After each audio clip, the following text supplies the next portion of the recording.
하나님의 말씀 사도행전 2장 1절로 4절입니다.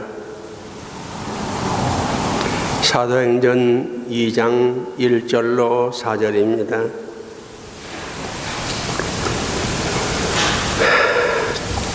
성경을 찾으시든지 아니면 화면을 보시든지 함께 합독하도록 하겠습니다.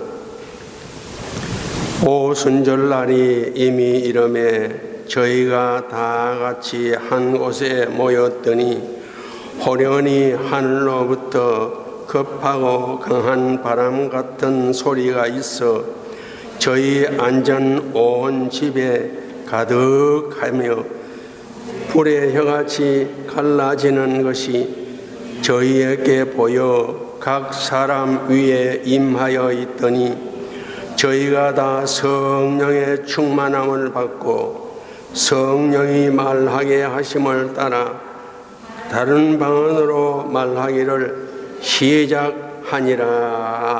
아멘. 경상도의 어떤 시골 경로당에서 한 할머니가 들어오면서 자기 아들이 벤처 세단을 사왔다고 자랑을 하였습니다.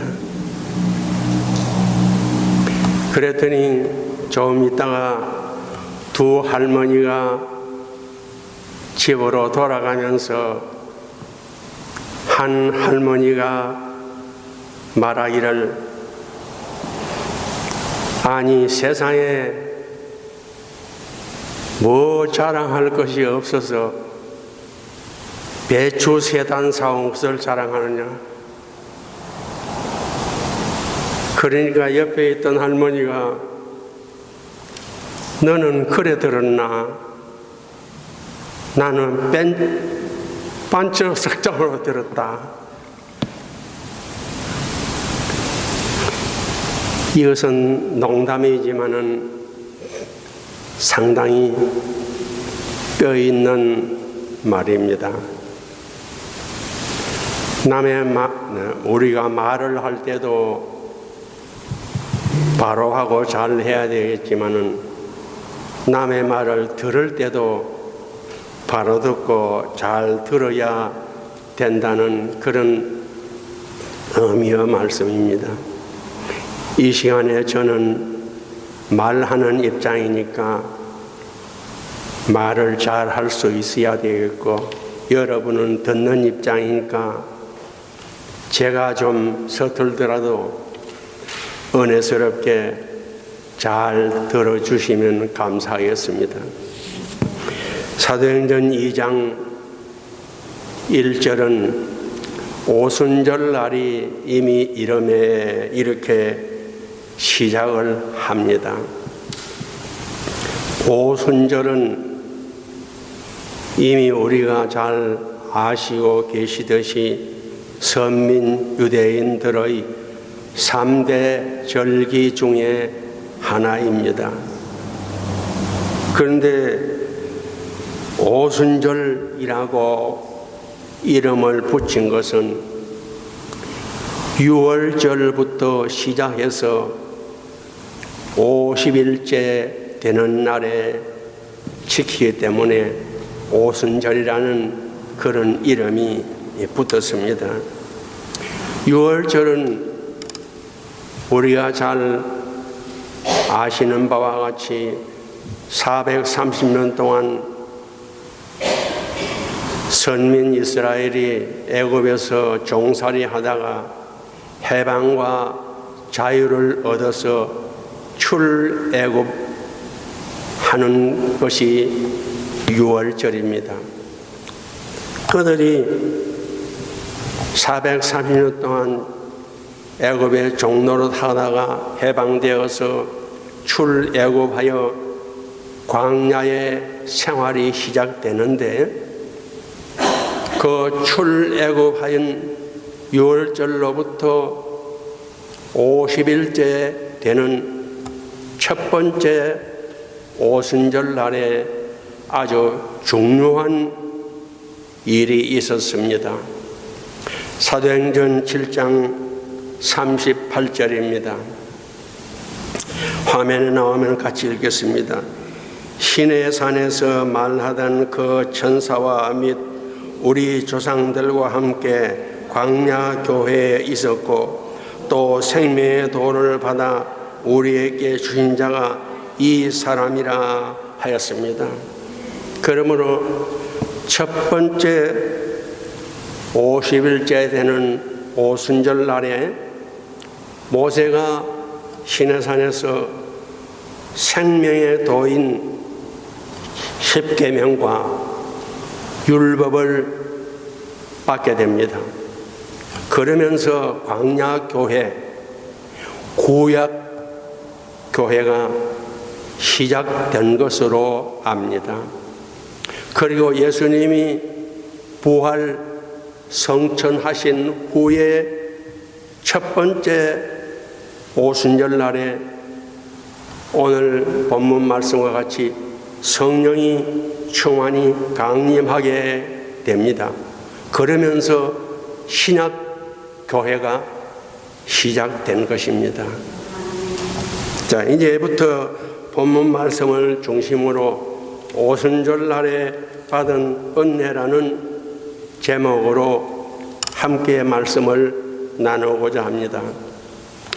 은혜라 하면은 저는 두 가지로 나누어서 말합니다. 하나는 기본적인 은혜입니다.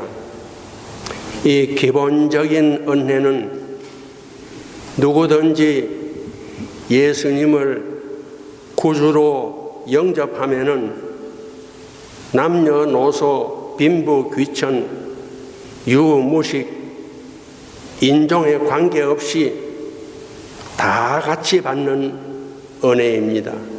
그것이 뭐냐면 하나님의 자녀되고 하늘나라 시민 되는 것입니다. 이것은 예수님을 구주로 믿기만 하면은 누구나 다 같이 받는 것이지 차별이 없습니다. 그런데 이것은 너무 큰 은혜이기 때문에 우리 힘으로는 값을 지불할 수 없기 때문에 예수님이 십자가로서 값을 지불했기 때문에 우리는 믿기만 하면은 거저 받는 은혜입니다. 다음에 중복적인 은혜인데요. 이것은 예수 믿고 하나님의 자녀되고 하늘나라 시민된 성도들이 천국 간 날까지 계속해서 받는 은혜를 말합니다. 비유컨대 여러분들이 오늘날 예배당에 나와서 하나님 앞에 주일 예배를 드리는 것도 은혜 중 큰 은혜입니다. 주일 예배 드리는 거 이거 그냥 가볍게 생각하지 마십시오. 생명을 주시고 나올 수 있을 만큼 건강을 주셨고 또 나오고 싶은 믿음을 주셨기 때문에 이렇게 나와서 예배를 드리는 것이지 우리 힘만으로는 할 수 있는 것이 아닙니다. 예배 드리는 이 자체도 얼마나 큰 은혜인지 모릅니다. 그리고 예배를 통해서 찬송하는 중에 기도 드리는 중에 설교를 듣는 중에 마음의 감동과 감화를 받는 것도 은혜입니다. 또 좀 거북한 말이지만은 마음의 찔림을 받는 것도 은혜입니다. 그러니까 오늘 이 예배를 통해서 여러분들이 마음의 감동과 감화의 은혜를 받으시고 마음의 찔림의 은혜를 받으시고 그 은혜를 예배당에 두고 가지 마시고 마음에 잘 심어서 가지고 가서 세상에서 그 은혜를 따라서 살아가시기를 축원드립니다. 이제 오순절날에 받은 은혜에 대하여서 몇 가지로 나누어서 말씀드리겠습니다. 첫 번째로 오순절날에 성령 강림의 은혜를 받았다고 하였습니다. 사도행전 2장 4절입니다. 같이 읽겠습니다. 저희가 성령의 충만함을 받고 성령이 말하게 하심을 따라 다른 방언으로 말하기를 시작하니라 하였습니다. 예수님이 부활승천하신 후에 첫 번째 오순절날에 성령의 충만함을 받아서 다른 방언으로 말하기를 시작했다고 성경은 말합니다. 이것은 방언의 은사를 받았다는 말입니다. 지금도 방언의 은혜를 받는 이들이 있습니다. 그러나 지금은 모든 예수 믿는 사람이 누구나 다 방언의 은혜를 받는 것은 아닙니다. 그러나 한 가지 분명한 것은 모든 예수 믿는 사람 위에 성령이 임하여 계신다는 사실은 분명합니다. 고린도전서 12장 3절에 이렇게 말했습니다. 같이 읽겠습니다.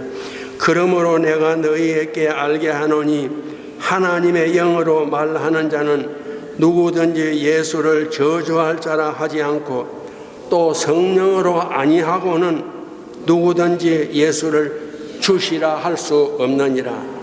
그러니까 예수님을 나의 구주라고 하는 사람은 다 성령이 임하여 계시는 겁니다. 그러니까 저와 여러분들은 예수님을 우리 구주로 영접했으니까 다 성령을 받은 사람들입니다. 그렇게 믿으시기를 바랍니다.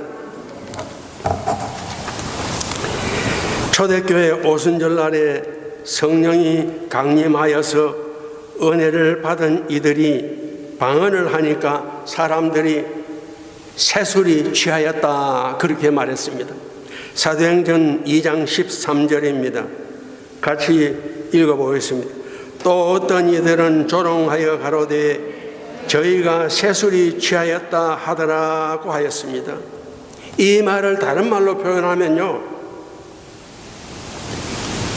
방언을 하는 사람들을 보고 이 사람들은 예수의 신들린 사람들이다. 우리말로 쉽게 표현하면 그렇습니다. 또 그것을 좀 저속한 말로 표현하면 이 사람들은 예수에 미친 사람들이다. 그렇게 말할 수 있습니다. 그들이 성령이 충만히 임하니까 마음이 뜨거워져서 이 구원의 복음을 자기만 가지고 있을 수 없어서 예루살렘과 사마리아와 온 유대와 소아시아와 로마와 스페인과 러시아와 인도와 아프리카에까지 가서 이 자기가 받은 이 구원의 복음을 불타오르게 만드는 정인의 사명을 감당하였습니다. 요 근래에 와서도 리빙스턴은 아프리카를, 허드슨 테일러는 중국을, 성 다미에는 모로코를, 선다싱은 인도를, 아펜셀러와 언더우드는 한국을 복음으로 불타오르게 만들었습니다. 초기 한국에 와서 복음을 전한 선교사들은 대부분 대학을 갓 졸업한 젊은이들입니다. 결혼도 안 하고 온 사람들 많습니다. 그들이 왜 부모와 친척을 떠나서 낯선 나라에 왔겠습니다. 자기 마음속에 복음의 불이 타올라서 견딜 수가 없어서 이 불을 붙여주기 위해서 한국에 와서 복음을 전하였기 때문에 저와 여러분들도 예수를 믿고 구원 얻어서 하나님의 자녀되고 천국 시민 된 것입니다. 지금도 온 세상에 나가 선교하는 이들은 예수에 많이 취한 사람들입니다. 고린도 후서 5장 13절입니다. 화면에 나오면 같이 읽어보겠습니다. 우리가 만일 미쳤어도 하나님을 위한 것이요 만일 정신이 온전하여도 너희를 위한 것이냐. 이 사람들이 미치지 않고 어떻게 대학을 갓 졸업하고 젊은 나이에 부모와 친척과 아버지 집을 떠나서 낯선 한국에 와서 복음을 전했겠습니까? 미친 것이죠. 초대교회 성도들이 방언을 말하니까 새술이 취하였다 하는 것처럼 그 사람들은 예수님의 취한 사람들입니다. 모든 예수 믿는 사람은 누구나 다 예수님의 취한 사람들입니다. 선교와 전도에 직접 나선 사람은 많이 취한 것이고 또 선교와 전도에 동력하는 이들도 취한 사람들입니다. 그러므로 사랑하는 성도 여러분, 저와 여러분들의 남은 삶도 성령 강림의 체험을 통하여서 우리 마음 가운데 예수님의 복음의 불이 활활 타오르시기를 주님의 이름으로 축원드립니다. 두 번째로 오순절 날에 제자들의 삶이 변화의 은혜를 받았다고 성경은 말합니다. 오순절 날에 성령 강림으로 제자들의 심령에 큰 변화가 일어났습니다. 첫 번째로 자기들의 죄가 보이기 시작했습니다. 사도행전 2장 37절입니다. 같이 읽겠습니다. 저희가 이 말을 듣고 마음에 찔려 베드로와 다른 사도들에게 물어 가로되 형제들아 우리가 어찌할꼬 하거늘.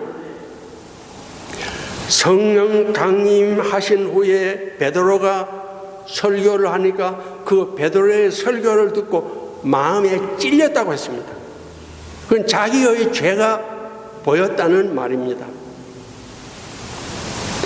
자기의 죄가 보이는 사람은 성령의 사람이지만은 남의 죄만 보고 비판하고 정죄하고 비난하는 것은 성령의 사람이 아니고 바리새적입니다. 예수님이 말씀하지 않았습니까? 바리새인과 세리가 성전에 기도하러 올라갔을 때 바리새인은 남의 죄를 주절주절 하면서 외웠습니다. 비판하고 정죄했습니다. 그러나 세리는 눈을 들어 하늘을 쳐다보지 못하고 가슴을 치면서 하나님이여 나는 죄인이로소이다. 나는 죄인이로소이다. 그럴 때 세리가 더 어렵다함을 받고 돌아갔다고 예수님이 말씀하셨습니다. 그 다음에 성령 강림이 임하니까 사람들의 마음이 뜨거워졌습니다. 사도행전 2장 44절로 47절에 보면은 사람들이 물건을 서로 나누었다고 했습니다. 유무상통이 시작된 것입니다. 네 것 내 것이 따로 없고 그냥 다 우리 것입니다. 그래서 각자 자기 필요에 따라서 갖다가 사용을 했습니다. 유무상통이 시작된 것입니다. 그리고 음식을 만들어 서로 나누어 먹었다고 했습니다. 날마다 모였다고 했습니다. 그러니까 사람들에게 칭찬을 받고 구원 얻는 사람이 날마다 더하더라 그랬습니다. 이것은 마음이 뜨거워지지 않고는 이런 삶을 살 수가 없는 것입니다.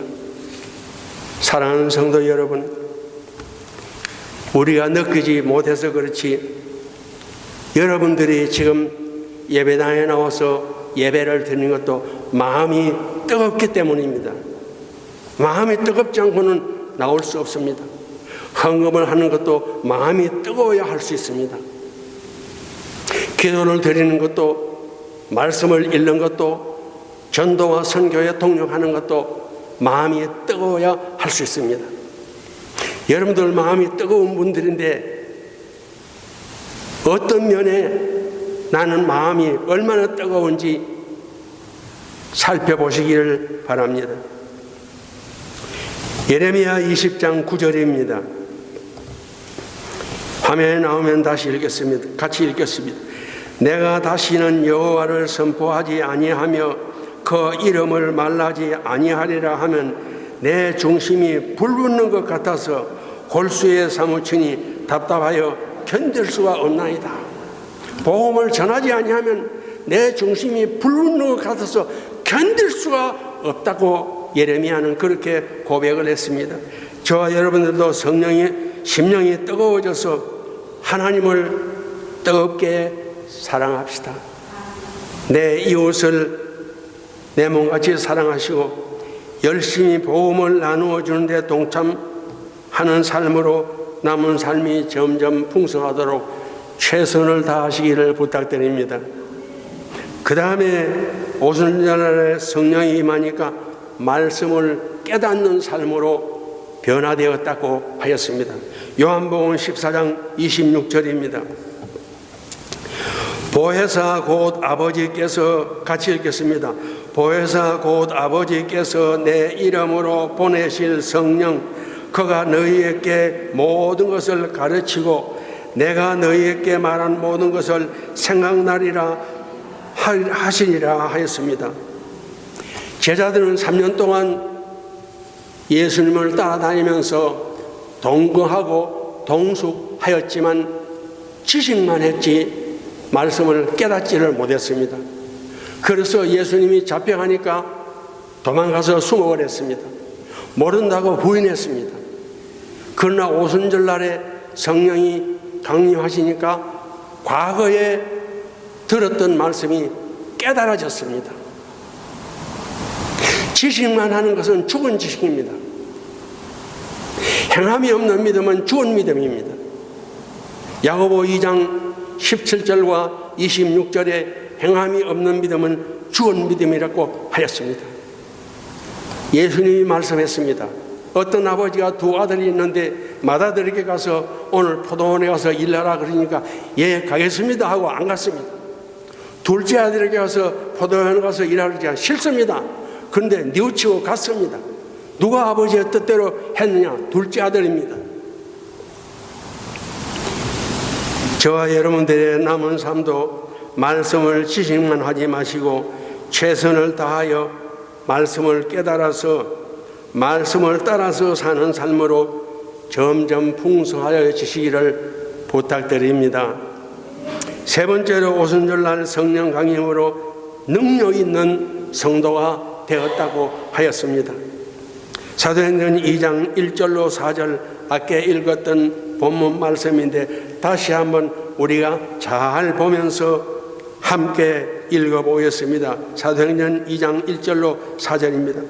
오순절날에 이미 이름에 저희가 다 같이 한 곳에 모였더니 호련히 하늘로부터 급하고 강한 바람 같은 소리가 있어 저희 앉은 온 집에 가득하며 불의 형같이 갈라지는 것이 저희에게 보여 각 사람 위에 임하여 있더니 저희가 다 성령의 충만을 받고 성령의 말하게 하심을 따라 다른 방언으로 말하기를 시작하니라. 오순절날에 성령이 임하니까 첫 번째로 방언을 하는 능력 있는 성도가 되었습니다. 여러분 중에도 방언의 은사를 받은 분이 계실지 모르겠습니다. 방언은 성경에 있는 것이니까 방언을 나쁘게 보지 마십시다. 그러나 방언은 초대교회 성도들처럼 자연스럽게 우리에게 임하여야지 방언을 받겠다고 연습을 하는 것은 성경적이 아닙니다. 그래서 초대 오순절날에 성령 강림으로 능력 있는 성도가 되었는데 첫 번째로 방언을 하는 능력이 있는 성도가 되었습니다. 그 다음에 사도행전 4장 13절로 14절입니다. 화면에 나오면 같이 읽겠습니다. 저희가 베드로와 요한이 기탄 없이 말함을 보고 그 본래 학문 없는 범인으로 알았다가 이상히 여기며 또 그 전에 예수와 함께 있던 줄도 알고 또 병 나은 사람이 그들과 함께 있는 것을 보고 힐난할 말이 없는지라 하였습니다. 병 고치는 능력을 받았다는 말입니다. 복음을 기탄 없이 이 말은 한문적인 말이지만은 오늘날의 한글적인 표현으로 하면은 기탄 없이 이 말은 담대하게 복음을 담대하게 말하다. 지금은 제가 토요일 날 부에나팍에 있는 시온마켓에 가지를 못해서 잘 모르겠습니다만은 그 전에 가끔 가보면은 핸드 마이크를 들고 복음을 담대하게 소리 지르면서 전하는 사람이 있었습니다. 여러분, 다른 사람에게 내가 믿는 복음을 담대하게 전해본 적이 있습니까? 복음을 담대하게 전하는 것도 능력입니다. 병 고치는 것도 능력입니다. 그러나 방언의 능력이나 병 고치는 능력이나 복음을 담대하게 전하는 능력은 아무에게나 다 주어지지는 않습니다. 그러므로 복음을 담대하게 전하지 못했다고 해서 기죽을 필요는 없습니다. 그러나 우리 자신이 변화되는 것도 능력입니다. 방언의 능력이나 병 고치는 능력이나 복음을 담대하게 말하는 능력은 아무나 받지 못해도 내가 변화되는 것은 누구든지 다 받을 수 있습니다. 잠언 16장 32절입니다. 같이 읽겠습니다. 자기 마음을 다스리는 자는 성을 빼앗는 자보다 나으니라 하였습니다. 자신이 변화되는 것도 능력이라는 그런 말입니다. 어떤 자매님이 있었는데요. 남편이 술 주정뱅이라 술만 마시고 집에 오면은 온 집안을 뒤집어 엎고 난장판을 만들었습니다. 그래서 이 자매님이 견딜 수 없어서 40일 작정을 하고 새벽 기도를 시작했답니다. 그래서 눈물로 하나님 앞에 기도드렸다고 합니다. 하나님 아버지, 제 남편이 언제 회개하고 돌아오겠습니까? 이 여종이 언제까지 이 고통 속에서 살아야 합니까? 그래서 눈물로 기도를 하는데 조용하게 음성이 들려왔다고 합니다. 딸아, 내 남편이 회개하고 돌아오는 것은 내가 알 바가 아니다. 너는 성령의 충만함을 받아라. 그런 음성이 들려왔다. 그러면서 성령이 자기에게 충만히 임하게 되었다고 합니다. 그러니까 이 사람이 변화를 받아서 핍박을 해도 기도하고 폭력을 해서 때려도 감사하고 가난해도 기뻐하고 그러면서 그런 못된 남편이지만 존경을 하면서 잘 섬겼더니 이 남편이 자기 부인의 변화된 모습을 보고 감동을 받아서 회개하고 하나님께로 돌아오더랍니다. 자기가 변화되는 것도 이렇게 능력이라고 할 수 있습니다. 고린도후서 2장 15절을 같이 보겠습니다. 우리는 구원 얻는 자들에게나 망하는 자들에게나 하나님 앞에서 그리스도의 향기니 그랬습니다. 저와 여러분들이 방언의 능력을 받지 못하고 병 고치는 능력을 받지 못하고 복음을 기탄 없이 전하는 능력을 받지는 못해도 우리 자신이 변화됨으로써 가정에서, 사회에서 그리스도의 향기가 되면은 그것 또한 능력일 수 있습니다. 그리스도의 향기가 되기 위해서는 많은 기도와 성경을 많이 읽는 것이 필요합니다. 어떤 분이 이런 말을 했습니다.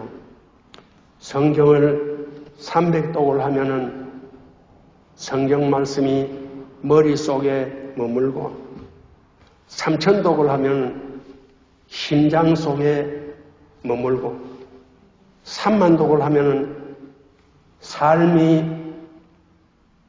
성경 말씀과 같은 삶이 된다.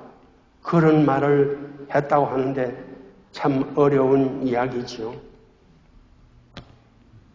사랑하는 성도 여러분, 우리는 초대교회 성도들처럼 예수의 신들렸다는 소리는 듣지 못하지만은 각자가 자기 위치에서 하나님을 마음을 다하고 뜻을 다하여 사랑하고 내 이웃을 내 몸같이 사랑하고 예배와 기도와 성경 읽기와 전도와 선교에 동참하는 삶이 되도록 최선을 다하시기를 부탁드립니다. 네 번째로 마지막입니다. 오순절 성령 강림의 체험은 앞으로도 계속 돼야 할 것입니다. 누가복음 24장 49절입니다. 누가복음 24장 49절 같이 읽겠습니다. 볼지어다 내가 내 아버지의 약속하신 것을 너희에게 보내리니 너희는 위로부터 능력을 입히올 때까지 이 성에 유하라 하시니라 하였습니다. 이 말씀에 따라서 예수님을 버리고 도망가던 자들도 모른다고 부인하던 자들도 다 같이 최후의 만찬을 먹던 장소에 모였습니다. 처음에는 500여 명이 모였습니다. 그러나 시간이 지나면서 한 사람 두 사람 다 떠나가고 열흘째 되는 날에는 120명만 남았습니다.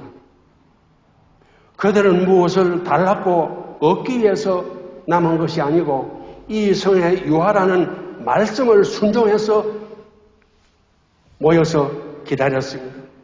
그런데 10일째 되는 날에 불의 혀같이 갈라지는 촛불 같은 그런 성령님이 120명 각 사람 위에 임하게 되었고 그래서 그들은 앞에서도 말씀드린 것처럼 마음이 뜨거워져서 내가 믿는 이 복음을 나만 가지고 있을 수 없어서 예루살렘과 온 세상에 나가서 복음의 불을 온 세상에 불타게 만들고는 대부분은 순교의 제물이 되었습니다. 우리가 몰라서 그렇지 지금도 온 세상의 선교 현장에서는 초대교회 오순절 날에 성령 강림 같은 역사가 일어나고 있을 줄 저는 믿습니다.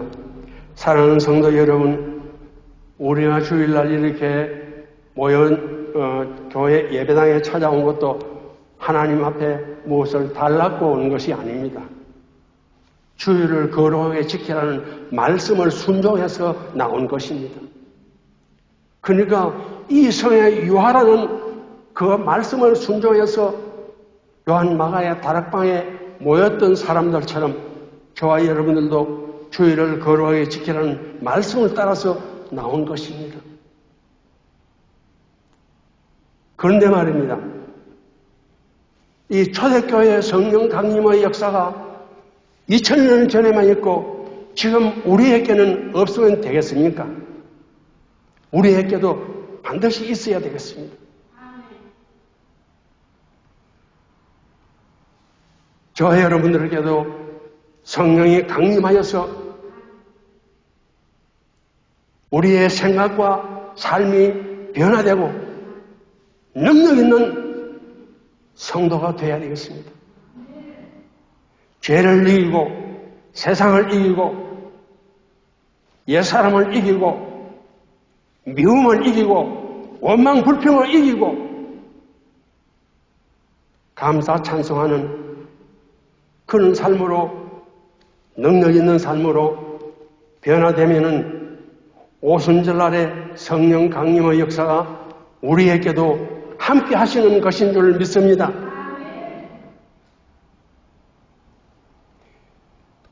여러분들은 지금도 잘 하고 계십니다.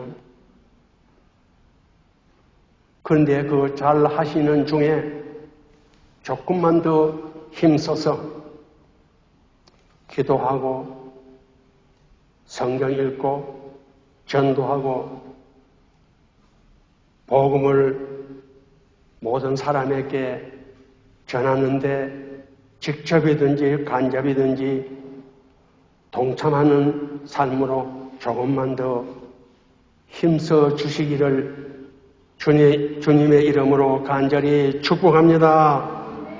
기도드리겠습니다. 아버지 하나님 감사합니다.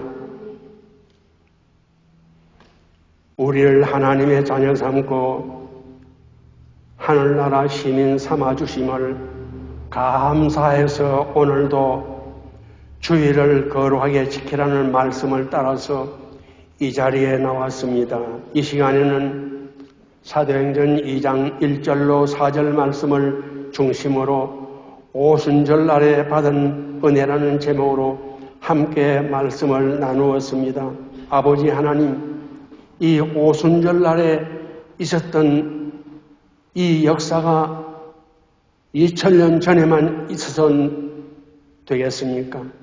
오늘 이 시대에 우리에게도 이 오순절날에 있었던 은혜가 임하여 있기를 간절히 소원합니다. 우리의 마음이 뜨거워지고 우리의 삶이 변화되고 능력 있는 믿음이 되어서 죄를 이기고 세상을 이기고 미움을 이기고 사랑하고 원망 불평을 이기고 감사 찬송하는 삶으로 변화되는 능력 있는 믿음 생활이 되어질 수 있도록 축복하여 주옵소서. 몸병, 마음병, 믿음병, 영병, 죄병도 다 치료되고 회복되는 은혜와 축복이 있게 하여 주시옵소서.